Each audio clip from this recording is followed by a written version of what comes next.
Bonjour à tous et bienvenue dans Capsule. On se retrouve pour le 5e épisode à la ressourcerie de Namur, une entreprise d'insertion à finalité sociale qui met la récupération au cœur de leurs activités pour donner une seconde vie aux objets et aux matières. C'est une entreprise aussi qui soutient l'économie locale et solidaire namuroise en mettant leur mission environnementale au centre. La capsule, qu'est-ce que c'est? Un lieu inédit, 2 invités et une bombe pédagogique à débattre et à partager.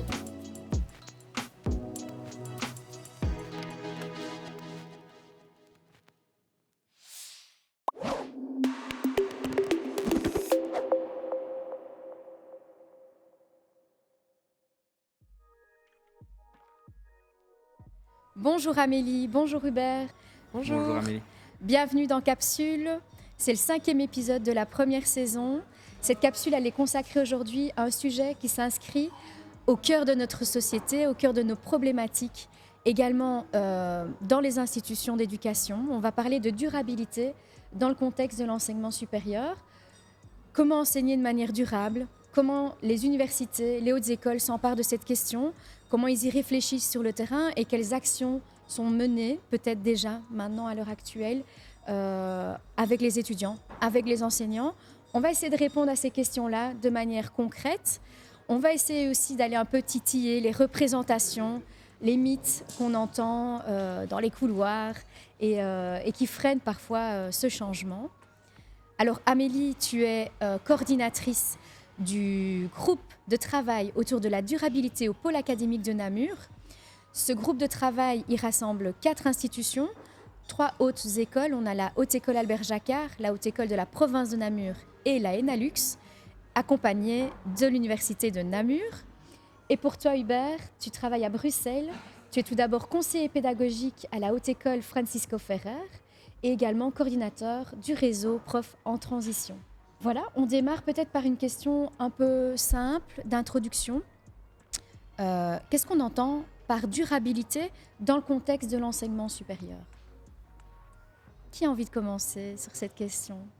Je peux commencer en donnant des grandes lignes au départ. La durabilité, il faut savoir que c'est peut-être un mot valise derrière lequel il se cache beaucoup de choses.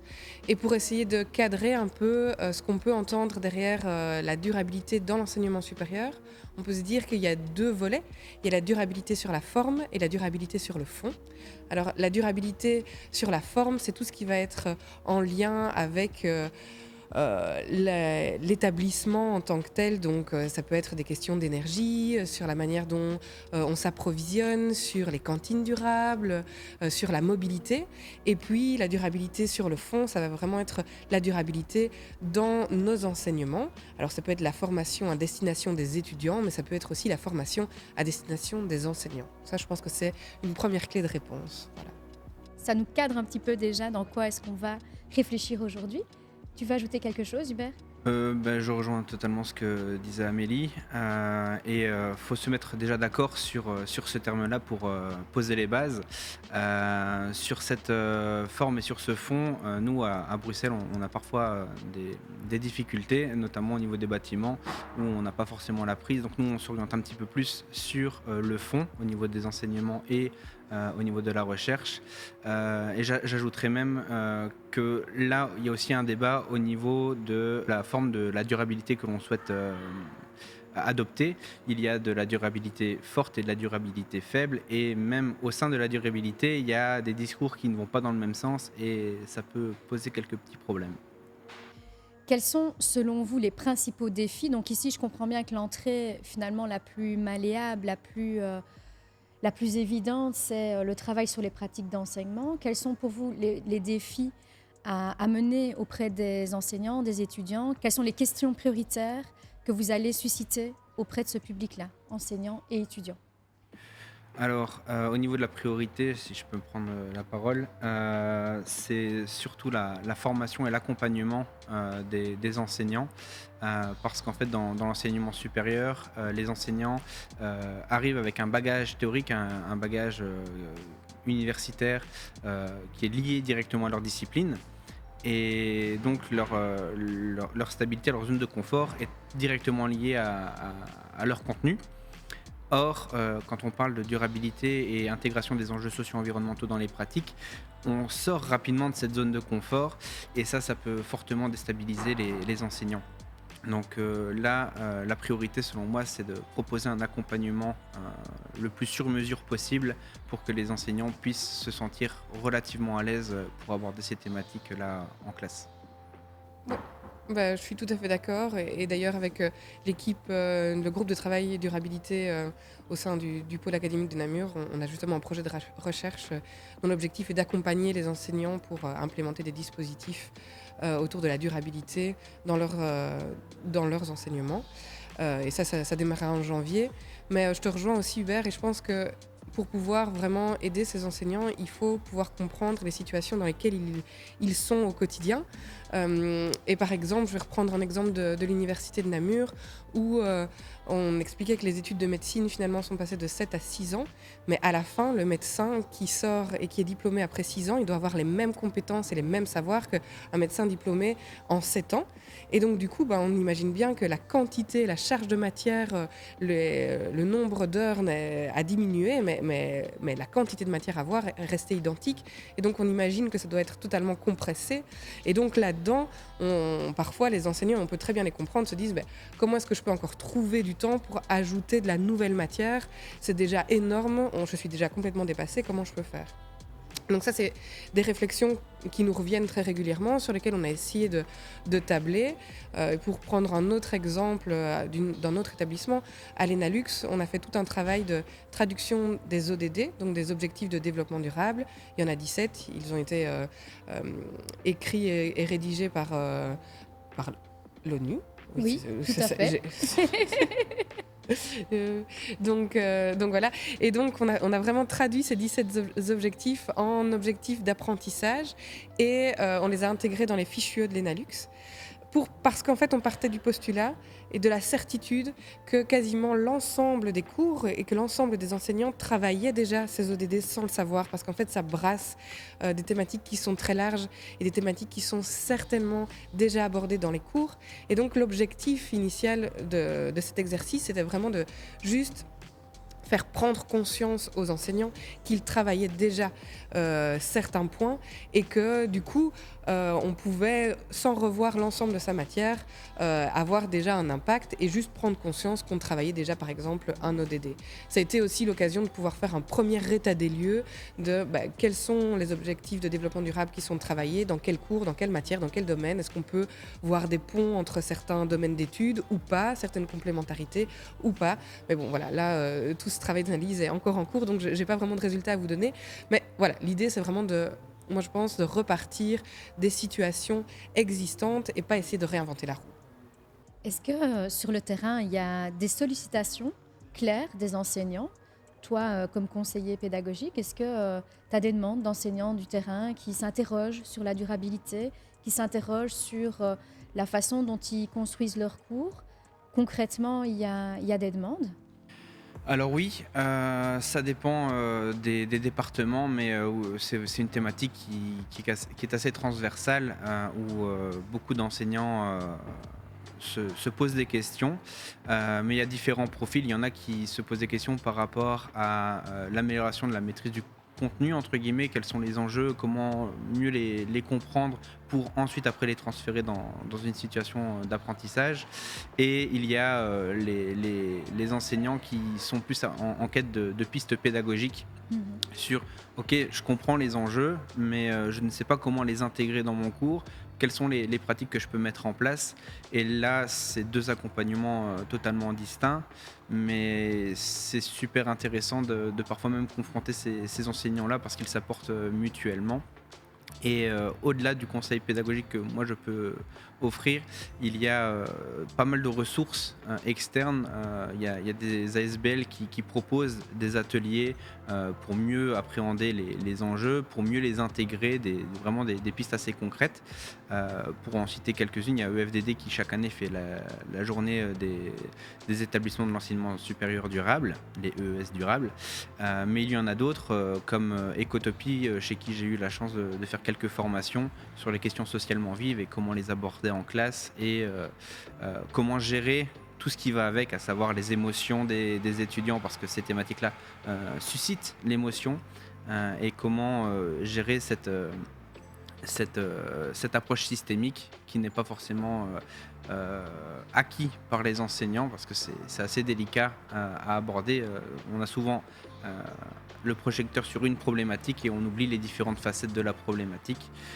C'est à mon sens des supports intéressants, et il faut bien distinguer donc le contenu de la pédagogie, donc de la méthode. Il y a des ressources, des référentiels qui sont déjà existants. C'est vraiment important que tu aies cité ces ASBL qui viennent nourrir le quorum pédagogique. On les cite rarement et pourtant elles proposent des mallettes, des catalogues avec des activités pédagogiques transférables sur le terrain. Elles viennent aussi parfois nous proposer des ateliers très enrichissants pour pouvoir réfléchir sur nos pratiques pédagogiques. Donc il n'y a pas que au sein même de l'institution qu'on va retrouver ces accompagnements. On a aussi des personnes qui gravitent autour des institutions d'enseignement supérieur. Oui, et on a la chance en Belgique francophone d'avoir un réseau qui centralise tout ça, c'est le réseau ID, qui a comme mission de fédérer les différentes ASPL et les différents acteurs en éducation relative à l'environnement. Donc il ne faut pas hésiter à mettre le nez dans leur site et dans leur magazine pour voir un petit peu ce qu'ils proposent et les ressources qui sont disponibles. Oui. Et si je peux juste sûr. rajouter un tout petit mot pour rebondir sur le réseau ID que j'ai rencontré la semaine dernière, je pense. C'est vrai qu'ils ont donc une énorme base de données sur laquelle on peut filtrer pour retrouver un ensemble de formations, d'outils, et c'est super. Moi, je l'avais fait, cet exercice, et je m'étais rendu compte qu'il y avait finalement très peu de choses qui étaient proposées pour l'enseignement supérieur. J'avais été un peu déçue par rapport à ça. Je m'étais dit, finalement, est-ce qu'il n'y a rien qui est adapté? Et donc, je les ai contactés en direct, parce que c'était des personnes qui ont une expertise du terrain et qui peuvent quand même réorienter en fonction de nos besoins et nos demandes. Donc voilà, moi, si j'ai un conseil à donner, c'est vraiment, n'hésitez pas à contacter ces ASBL, ces personnes qui sont ressources, même si ce que vous cherchez n'apparaît pas directement sur leur site ou tel quel, où vous dites c'est pas exactement, ce sont des bons conseils et il faut vraiment pas hésiter à aller frapper à leur porte. Ça, c'est bien vrai que ce sont des associations qui sont en tout cas à disposition de nos réflexions avec des outils concrets et qui s'adaptent très très bien à nos contextes. C'est ça aussi, je pense, leur plus-value, c'est qu'ils s'adaptent à nos demandes, à nos besoins, et ils savent entendre en fait pourquoi on fait appel à eux.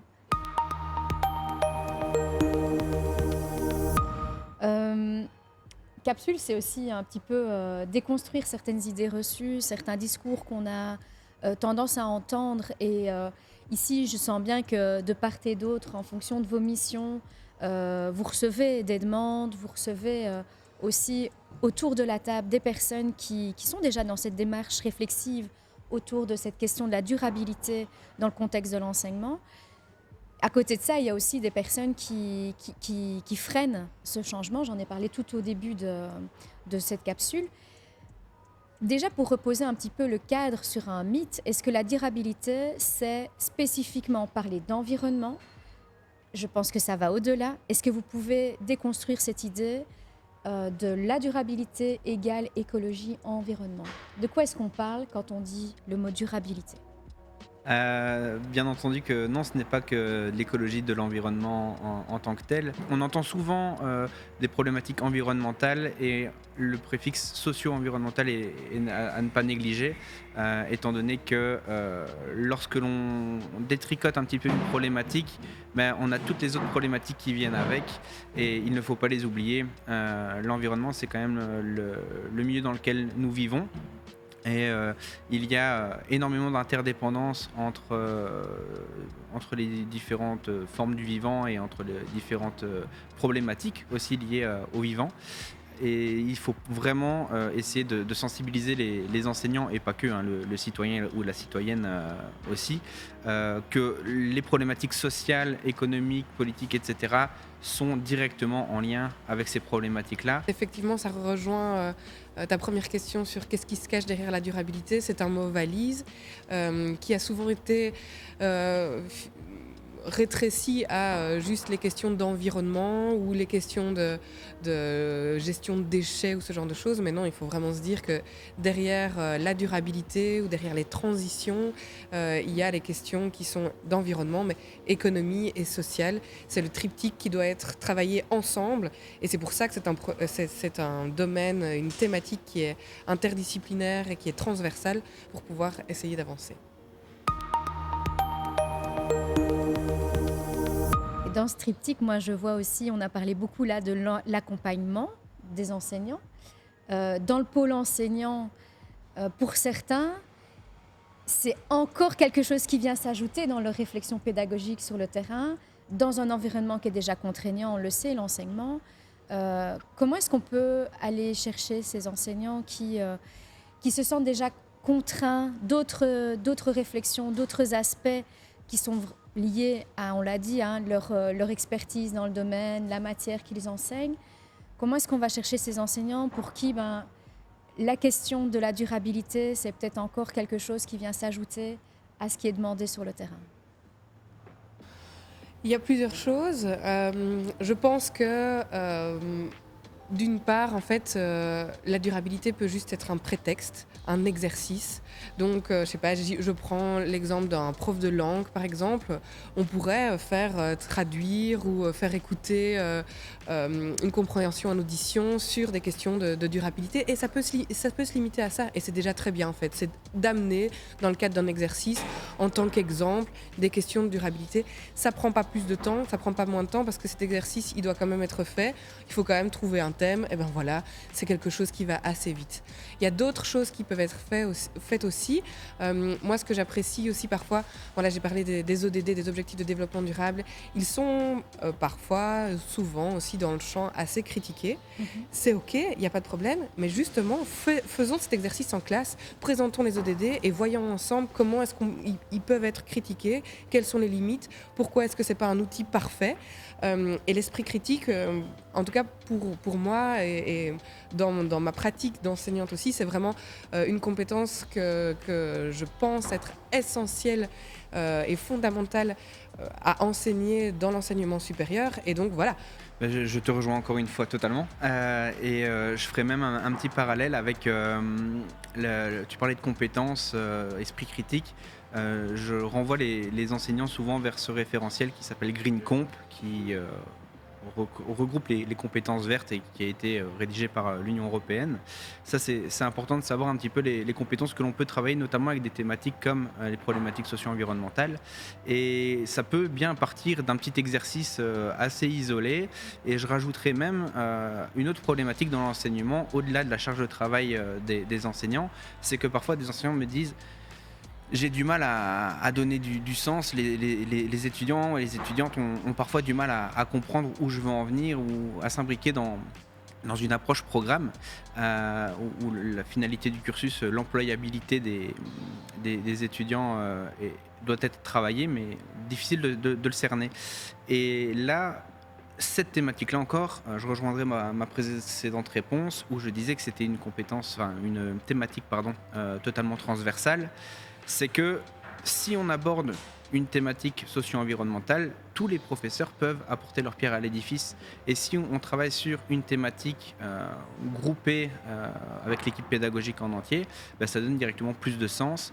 Et on a encore plus à gagner si cette problématique est directement en lien avec le métier, avec le cursus qui est différent d'une section à l'autre. Ça veut dire que tu déconstruis l'idée que les étudiants ne s'intéressent pas du tout à la durabilité. Donc c'est que finalement, pour les étudiants, vous avez cette observation-là qu'il y a un intérêt de se questionner sur cette question de durabilité?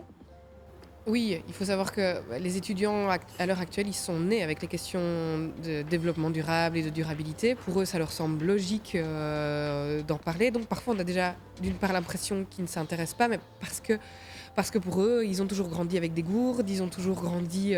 Enfin voilà, ça fait partie de leur quotidien. Il faut quand même se rappeler qu'il n'y a pas si longtemps, en 2018-2019, il y avait les marches pour le climat. Et donc, ils étaient dans la rue. Ce sont ces jeunes qui sont maintenant... Ils étaient en secondaire à l'époque, ils sont maintenant en supérieur.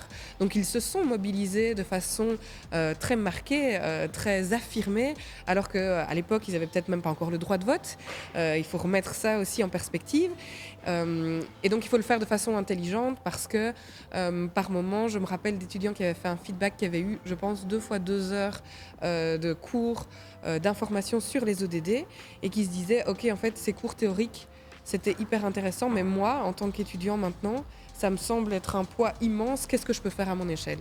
Et c'est des super questions parce qu'en fait, pour un enseignant qui reçoit ce retour-là, c'est OK, maintenant, qu'est-ce qu'on peut faire? Qu'est-ce qu'on peut mettre en place pour qu'à l'échelle étudiante, on puisse maintenant réfléchir à quelque chose qui soit concret, qui soit pratique et qui fasse sens? Maintenant, la petite chose qu'il faut savoir, c'est que c'est vrai qu'on en entend beaucoup parler de ces thématiques-là et l'enseignant a parfois peur de s'engager dans ces approches parce que on en entend partout, on en entend déjà trop. Je trouve qu'il faut en parler même si les étudiants et les étudiantes s'y connaissent déjà parce qu'ils ont parfois envie de faire des liens avec leur discipline et ça c'est super intéressant à mon sens.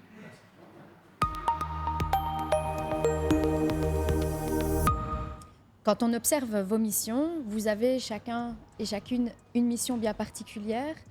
C'est pour ça que je vous ai présenté tout au début de la vidéo pour justement bien cadrer où vous jouez et avec quels objectifs et aussi quel était votre public. J'ai envie de vous poser une question un peu utopique, mais on va quand même essayer d'y répondre parce qu'il y a des objectifs derrière vos boulots de terrain. À quoi ça ressemblerait pour vous un enseignement dans 10 ans qui est pleinement aligné sur ces questions de durabilité? De manière réaliste, vers quoi vous allez? Et du coup, dans ma position au sein du pôle académique où on a un groupe de travail avec 4 établissements, si je devais réfléchir à une utopie réaliste, je vais dire ça comme ça. La question. J'aimerais vraiment que d'ici 10 ans, il puisse y avoir une UE transversale. Une UE, on peut peut-être expliquer que c'est une unité d'enseignement. Oui. Donc c'est un ensemble de chapitres dans lesquels on va mettre du contenu, comme ça. Oui, c'est voilà. ça, c'est ça. Le vocabulaire est... Voilà, ou un cours, on pourrait même peut-être simplifier dans, disons, un cours qui soit commun à l'ensemble des établissements d'enseignement supérieur du Namurois et donc orienté sur des questions de durabilité pour l'ensemble des étudiants de 3e bac du Namurois, où on pourrait imaginer que ce soit des enseignants des différents établissements qui vont donner cours dans d'autres établissements du Namurois, qu'il puisse y avoir un échange et avec une pédagogie active, donc où c'est pas juste des cours théoriques, c'est un enseignant qui donne cours dans une classe où on peut réfléchir à des conférences gesticulées, à des classes inversées, à ce genre de choses. Donc innovant sur le fond, sur la forme, et puis transversal à la fois dans les thématiques, dans les domaines et interétablissement. Défendre des valeurs de rassemblement et je trouve que ça c'est ultra important pour notre avenir dans l'enseignement. Décloisonner complètement nos institutions et aussi permettre à nos étudiants un peu d'aller voir ce qui se passe dans d'autres établissements. C'est vraiment très intéressant. Mais je rejoins cette utopie réaliste présentée par Amélie, en ajoutant peut-être aussi des modules de formation, vraiment d'accompagnement, parce qu'ils sont encore trop peu nombreux à l'heure actuelle. Et donc, il faudrait mettre ça en place pour permettre justement d'accéder à cette utopie proposée, qui est ma foi réaliste. Et si je devrais cristalliser ça dans un seul travail, ce serait que dans 10 ans, on puisse dire le rapport Jouzel est une réalité, tout simplement. Donc le rapport Jouzel, pour celles et ceux qui ne savent pas ce que c'est un rapport qui a été fait il y a maintenant 2 ans, un peu plus, où on essaye vraiment d'imaginer, de faire une proposition de transformation de l'enseignement supérieur pour que ça soit aligné avec les enjeux socio-environnementaux actuels. Donc j'espère que le rapport Jouzel d'ici 10 ans sera une réalité et qu'on pourra vraiment se baser sur ça pour aller encore plus loin dans 20 ans. En tout cas, on sent qu'on est en route sur un chemin qui semble assez positif à vous entendre et ça fait du bien d'entendre ce discours-là. Autant pour se rendre compte déjà qu'il y a une transformation d'abord personnelle. Ensuite, il y a une dynamique collective. On le sent ici au pôle académique de Namur où il y a un rassemblement des écoles et de la réflexion et cette envie de mettre des actions concrètes en marche sur le terrain. Et puis de ton côté, à Bruxelles, où il y a des réseaux, il y a des choses qui s'accompagnent sur le terrain déjà en interne et puis on fait référence aussi à des personnes en extérieur qui peuvent apporter leurs expertises finalement. Et donc ces dynamiques personnelles et collectives, finalement, nous font penser qu'il y a quand même une dynamique qui est mise en marche au sein de nos institutions pour essayer déjà d'être plus résilientes, responsables et d'apporter une réponse à ces enjeux qui nous touchent de près ici dans l'éducation dans le XXIe siècle. Ça fait du bien aussi de vous entendre et de se rendre compte qu'on n'est pas tout seul sur la question. Je pense qu'il y a certains enseignants qui s'interrogent et que vous permettez aussi des espaces d'échange, de rassemblement et de nourrir cette réflexion et de motivation aussi. Entendre que d'autres personnes comme vous, comme nous, on se pose la question, ça nous donne envie, ça nous motive sur cette envie de faire changer les choses et en tout cas d'aller dans le bon sens. Tout à fait, c'est principalement un des retours que l'on a au niveau du réseau Prof en Transition, où notre objectif c'est de rassembler des enseignants des différentes écoles et universités, donc enseignement supérieur de manière générale, pour discuter de différents dispositifs d'apprentissage et discuter de différentes problématiques que l'on rencontre. Et beaucoup nous disent c'est intéressant de pouvoir déposer et aussi de recueillir les informations d'autres contextes, parce qu'on a parfois l'impression, en tout cas, d'être un ovni, d'être tout seul comme ça dans son établissement. Il faut faire bouger les lignes par-ci par-là. On a 2-3 enseignants ou 2-3 directions qui nous accompagnent. Et il y a parfois des moments de motivation qui sont en down. Et le fait de partager, justement, de dire non, on n'est pas tout seul, on est tous sur ces thématiques-là, on travaille. Et il y a des moments où on peut échanger et avancer ensemble, ça fait vraiment du bien, quoi. Il y aura un moment clé cette année, la journée pédagogique du pôle académique de Namur, où on a décidé cette année, on a voté sur base d'une analyse de besoins des enseignants qui nous ont demandé de parler de cette durabilité. Concrètement, qu'est-ce qu'on va mettre en place et comment on peut réfléchir nos futures pratiques d'enseignement. Merci Amélie, merci Hubert d'avoir pris le temps d'en discuter aujourd'hui. Avec grand plaisir. Merci pour l'invitation. Et c'est le dernier épisode en fait de la première saison. On est arrivé au 5e épisode de cette première saison. Je voulais remercier Léo qui est juste là derrière la caméra et qui nous a accompagnés dans ce projet. Toute l'équipe qui soutient le projet.